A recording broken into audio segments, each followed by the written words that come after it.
Hello world, welcome back to Raise Your RC. Today it's time to answer the question, what is better, the TLR 22.5.0 or the Team Associated B6.1D? So these are two vehicles that I've personally owned. I've had the TLR for a couple months now and the Team Associated since it came out about a little over a year ago.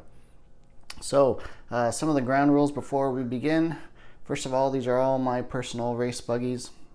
I own them myself, pay for them myself, no sponsorships, no discounts or anything like that. Second thing is that they are pretty much equipped exactly the same. I'll pop off the bodies real quick. As you can see, the tires are the same, J-Cons, tips, octagons.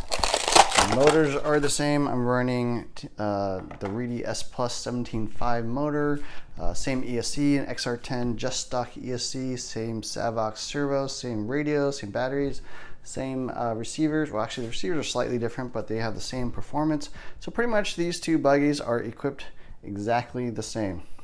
Next thing I wanted to mention is that this is just my own opinion. Of course, everyone's going to have a different opinion. There are fanboys out there of either brand. This is basically the Ford Chevy comparison here in the United States. Team Associated versus TLR is the classic matchup. And so your opinion may differ, and that's fine. Last thing I want to mention is I'm basically going to compare these two vehicles in the same categories and pick a winner in each category, and at the very end decide on what my personal choice is between these two buggies. So without further ado, let's get into the review.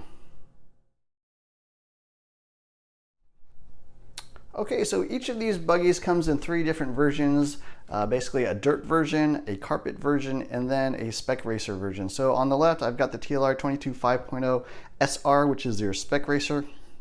On the right, I've got the Team Associated B6.1D, which is the dirt version, but it's been outfitted basically for spec racing. I've got the slipper eliminator, I've got the lightweight top shaft, and then the lightweight differential. I've got an MIP bimetal differential. Other option parts on this, I'm running a fan, obviously. Aluminum steering rack there with aluminum servo horn. And then in the back, I'm basically running aluminum inserts on the rear hubs because that tends to be a little bit of a weak area. On the TLR, I'm running brass C-block. I feel like that is a must. On the SR, I'm running, what else am I running on this thing? Oh, aluminum hinge pin block up front, and that's pretty much it. Then the carbon fiber shock tower up front. So minimal upgrades to these vehicles, running them pretty much stock. So in terms of the build, the TLR builds like standard TLR kits, pre-cut wing, pre-cut body. It's got even the pre-cut front wing. Parts are organized in parts bags, A to like G or so. Parts come off of parts trees. Wheels inside the kit, they come with the Team Associated. You actually have to buy your own wheels. Team Associated builds pretty nicely actually overall. I like the manual a little bit better than the TLR. The TLR actually has kind of a weird sequence. For the DC and SR versions, you kind of have to jump around on the SR, whereas the Team Associated has a separate manual, so you can just build it straightforward, 1 to whatever in the steps. But overall, I'm going to give the nod to the TLR in terms of the build. It's just the parts are organized a lot better. The Team Associated stuff, you tend to have like parts left over from one step to another. You got to save them and then sort through them. TLR, everything's all in one bag. You just run through your bag. Once you're done with the bag, you move on to the next step. Comes with all the pre-cut plastics. You don't have to bust out, the body scissors and stuff. Comes with wheels. So overall, I do like the build of the TLR a little bit better. The manual is not as good, but other than that, I think it builds really, really nice. Team Associated stuff, still have to bust out the flesh cutters. You still have to bust out the body scissors. Parts are not organized quite as well. So overall, I think the Team Associated is not quite as good in the build department. Okay, the next category is the design of these two kits, and they are quite different. Even though two-wheel drive buggy tends to evolve not quite as quickly nowadays, seems like most of the kits have a very similar layout with the laydown and the same chassis layout and that kind of thing. The TLR is definitely a little bit different than some of the other brands. Things I like about the TLR, they do actually have the variable length arms, so you can actually move the basically with the mounting point for the spindles and front carriers around. It does have adjustable axle width, so you can actually move the axle in and out about a millimeter. Other things I like about the design, it actually has these new battery straps, which actually work really well. They're easy to get the battery in and out. You can put weights under this quite easily. Other nice touches, got the fan mount, which the Team Associated does not have. The shock mounting system I think is quite nice on this. They actually use this little long worm screw with a nut, so you can just pop off the shocks just by removing that nut. Up top they have the quick release shock mount, so basically you just take off this nut on the back and you can move the shock in or out on the shock tower very easily. Both kits have kind of the standard transmission nowadays. So this has got the lay down transmission. Team Associated's got the lay back. You can mount shocks on the front of the arms, on the rear of the arms. That's pretty typical with things nowadays. Other nice touches on the TLR is they've got these little aluminum inserts in the front camber block, so you can actually move these in or out half a hole rather than an entire hole. So yeah, a lot of nice touches on that. Some of the things I like about the Team Associated, so this actually is running a layback transmission. So the transmission is a little bit further back, which in my opinion means you don't have to run this brass C-block, so you can get this buggy a little bit lighter. It also has a really nice split transmission, so you can basically pop out the diff with like 5 screws just to take off the shock tower. So really easy access differential. Other nice touches on the Team Associated is you got the carbon fiber shock tower. The TLR still runs composite shock towers front and rear, although they do have carbon fiber option parts as necessary. They also have different arms on the front, so I'm actually running the flat arms, but you also get gull wing arms, so a little bit different adjustments between the two cars, but mostly they're quite the same. Things I don't like about the Team Associated, the battery strap is really quite poor. You got to use basically a nut driver to get off these little nuts and remove the battery, and there is no fan mount, which seems like a bit of an oversight, especially here in 2019. So overall on the design front, actually there are a lot of things I like about the TLR, a lot more adjustments. It's got the front wing, some nice things there. Some things I don't like, the belt crank system is basically got these aluminum posts that tend to spin when you're trying to remove these screws. So when you're trying to remove one screw, it tends to, basically back out the other side. So it gets kind of annoying. So overall, I actually think the Team Associated's got a little bit better design. The split transmission is really nice, very convenient. It's a lot easier also to get to the adjustable diff height. Whereas with the TLR, you basically have to remove, 12 to 15 screws to finally get to your differential. Definitely a lot less convenient. So for that reason alone, I actually think the Team Associated is a little bit better, mostly in the maintenance department, but that's kind of a big feature that this buggy has that the TLR does not have. So overall, I do like the design of the Team Associated a little bit better. Okay, the next category is the performance of these two buggies. So this is the big one. How do they drive? They actually have quite different characteristics, and I'm really talking about the out-of-the-box general design characteristics of these vehicles. Now, obviously, with setup changes, you can get them to drive quite a bit different. You can, especially with the TR, there are a lot of stiff as L parts, so you can adjust the flex of the vehicle. And so that's one major area that you can tell TLR tried to get their buggy to work. So they made this buggy very flexible. It's got a 2mm chassis plate rather than the 2.5 to 3 millimeters that the other buggies tend to have. They use a lot softer plastics in the chassis as well, and you can really tell that on the track. The buggy does tend to flex quite a bit. I think it generates quite a bit of traction, but on the downside, in my opinion, it actually adds a little bit of vagueness to the buggy. It's not quite as clear what the buggy is doing. It's really fast, but maybe a little bit harder to, a little bit less feedback in my opinion. Team Associated tends to drive a little more stable, maybe not quite as fast actually as the TLR. In my opinion, the TLR, I think I get a little bit more corner speed, I get a little bit more traction with that flex. It just tends to fly around the track a little bit more. I think I'm a tenth or two of a second faster with the TLR than I am with the Team Associated. But you know, that there's still always more setup to be done and more changes and improvements you can make. The Team Associated is just a very stable, easy to drive, pretty neutral vehicle. I think the out-of-the-box setup is really, really good on the Team Associated. TLR, the out-of-the-box setup is not really that great. When I first put this thing down on the track, I was really not that impressed with it.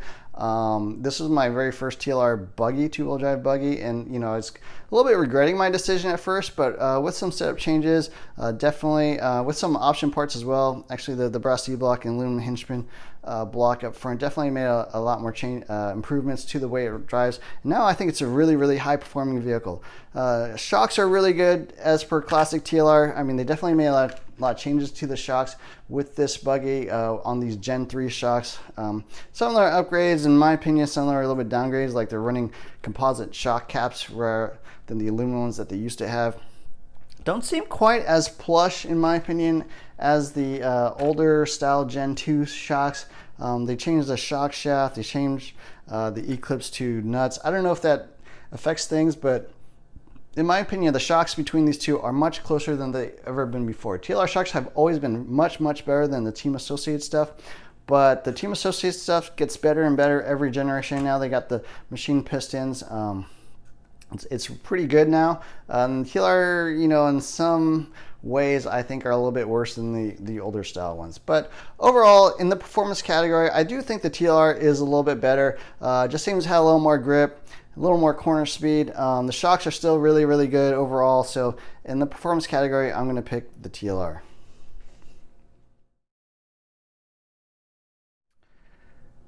All right, so these buggies have proven to be very, very durable. Really have not broken any actual parts. I mean, wings and bodies and stuff like that I break, but none of the arms or inserts or, you know, caster blocks or whatever. So on the durability front, I think both of these buggies are really, really durable. I've had no issues. On some of the other TLR vehicles, I had problems breaking the inserts in the steering knuckles, or the steering spindles, but really no issues here with the 2250. I guess maybe these smaller wheels and stuff, it's really not as much of a problem. So no concerns with the durability. I can't really give one a better nod than the other. They've both proven to be extremely durable, so I'm going to give it a tie in the durability category. Okay, moving on to support and maintenance.